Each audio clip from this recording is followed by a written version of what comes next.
Congratulations, son. Here's your new mansion."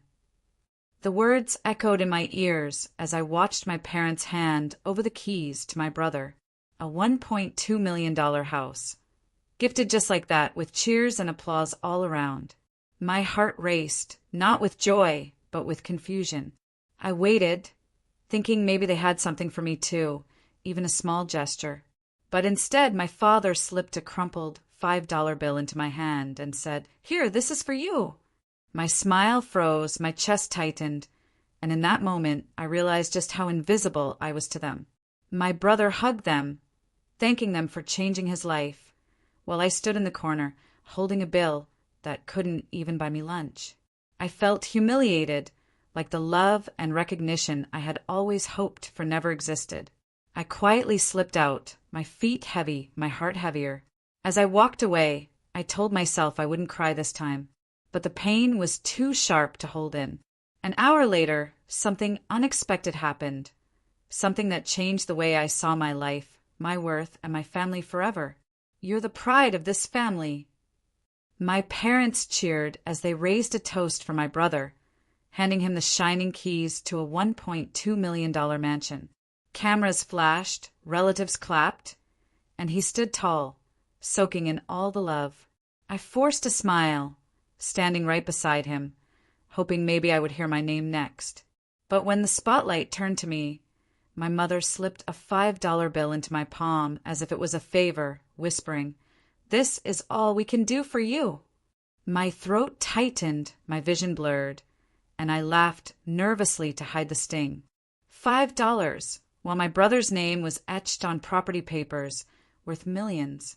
I wanted to scream, to ask if I was adopted or just invisible. But I swallowed the words, standing there like a ghost in my own family. The celebration went on, with music and laughter that only deepened my silence. I slipped the bill into my pocket, turned my back on the cheers, and walked out. Outside, the night air hit me hard, colder than ever. Little did I know, within an hour, a twist was waiting for me, one that would shake the ground beneath all of us. The laughter from inside the house echoed like knives in my chest. My brother's name was being sung like a hymn, while I was nothing more than background noise. As I stepped outside, the $5 bill crumpled in my fist. My heart pounded with anger and humiliation. I kept asking myself, why was my worth measured so cheaply? Was I not their child too? The mansion stood tall behind me, glowing in golden lights, a monument to my brother's success.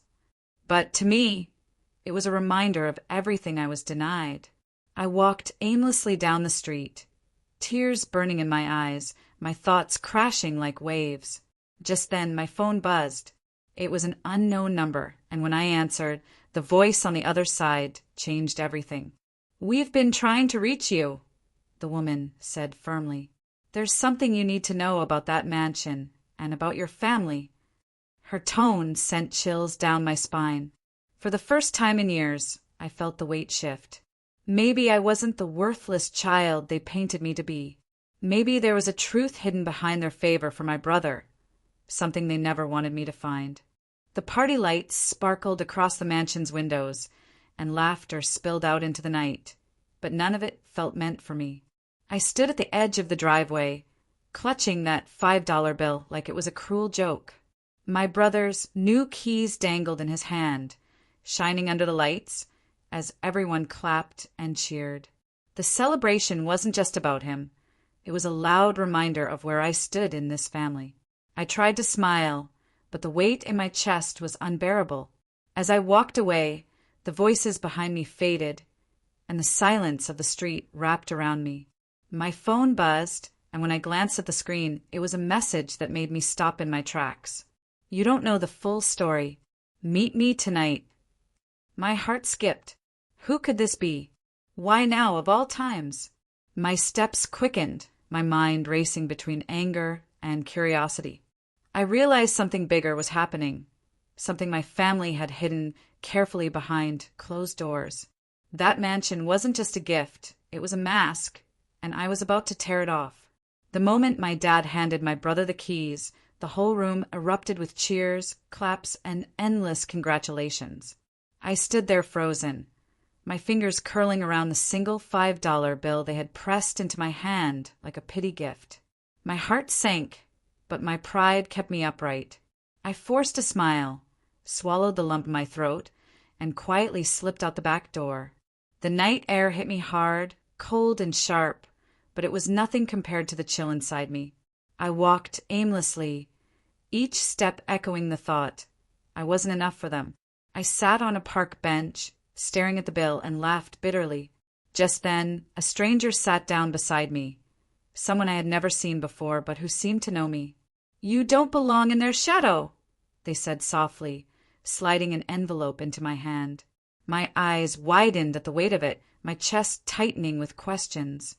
Who were they? Why now? As I opened the envelope,